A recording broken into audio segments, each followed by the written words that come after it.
You spent 10 years, you think, with a social anxiety.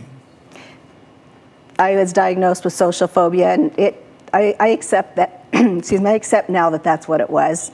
I pretty much locked myself in the house for about 10 years. My therapist diagnosed me with PTSD, social phobia, and general anxiety. She said it was due to being married to Steve. I pretty much said okay and just pretend it didn't exist so it would go away. Steve's reaction to my diagnosis was cold and indifferent. I assumed that he thought it was an overreaction and I was being a drama queen.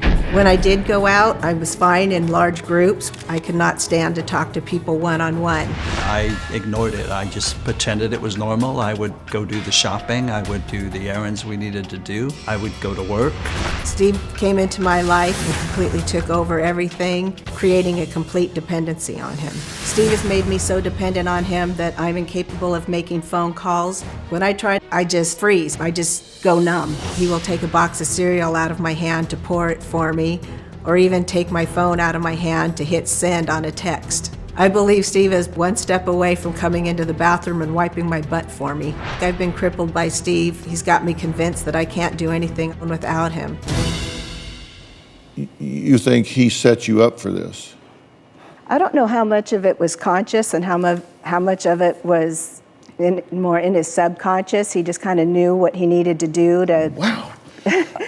Making excuses for him again, right? I enabled her to be able to do that. The man has said several times since he got here, I played mind games with her.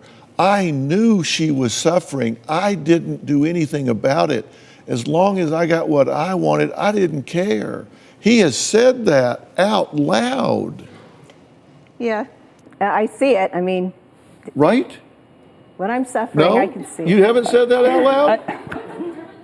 My thing is ignoring things, not... Well, don't ignore my question. Well, Did you say that out loud? I said it, but I also said what I do is I put situations in the back of my head and I move on.